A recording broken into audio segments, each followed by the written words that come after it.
Imagine a man so insanely rich that he spent $2,500 every single month just on rubber bands to stack his cash. A man who, on a freezing night, burned $2 million in cold hard cash just to keep his daughter warm. This isn't a scene from a Hollywood movie. This is real. This is the story of Pablo Escobar, the most ruthless and richest drug lord the world has ever seen. He had power. He had money. He had an empire built on fear. But here's the question. Was it enough to outrun death? Let's dive into this special report.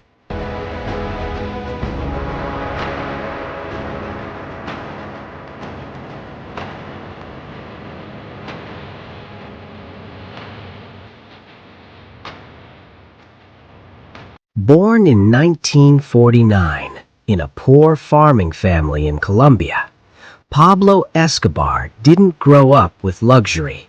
He grew up with struggle. But inside those eyes, there was something dangerous. Dreams that were too big, too bold, and too dark. As a kid, he made a promise to himself. By the age of 25, he would be a millionaire, or he would die trying. It started small. Petty thefts, fake documents, street-level hustles. But Pablo wasn't thinking small. He understood something most people never do. Real power doesn't come from following the law.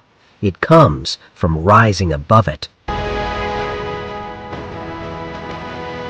Back in the 1970s, Pablo Escobar discovered something so powerful it would shake the United States to its core: cocaine. That's when he built his empire, the Medellin cartel. And his rule was simple: Plata o Plomo. Take the silver, the bribe, or take the lead, the bullet. There was no middle ground. Before the world even realized what was happening, Pablo Escobar was controlling nearly 80% of the global cocaine supply. Money was pouring in faster than anyone could count. In fact, it got so insane, they didn't count the cash anymore. They weighed it. Billions of dollars, stacked, hidden, buried. And every year, rats would chew through nearly $2 billion in cash. But to him, that kind of loss meant absolutely nothing. Pablo Escobar wasn't just a criminal. He was a strategist, a master player in a deadly game. He built houses for the poor, funded hospitals, and opened schools, not out of kindness, but to buy loyalty. And it worked. The people didn't see a drug lord anymore. They saw a savior, a messiah rising from the streets. With that power, he didn't just influence the system, he entered it. From the shadows of crime to the halls of parliament. But Pablo wasn't done dreaming. He wanted more. He wanted to become the president of Colombia. And that was the turning point. Because from that moment on, his rise started writing the story of his fall.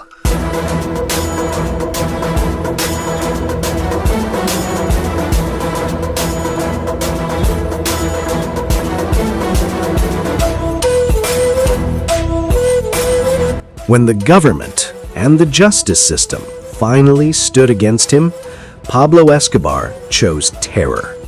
Judges were assassinated, planes were blown out of the sky, and an entire nation was turned into a war zone. But then, the world started changing. The Drug Enforcement Administration and the Colombian police joined forces.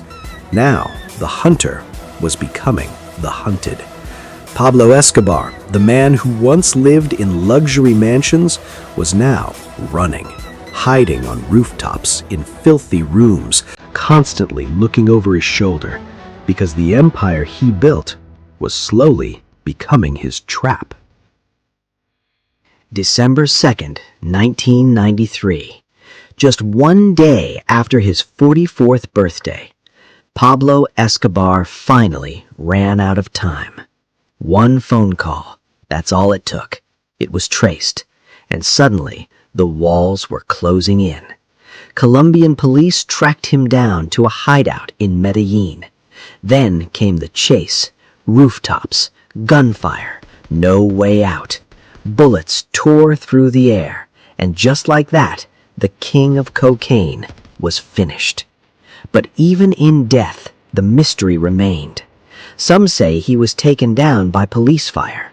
Others believe he pulled the trigger himself, because a man like Pablo Escobar would rather die than be captured. Pablo Escobar left behind a lesson carved in blood. In the world of crime, you can rise to unimaginable heights, but you can never stay there.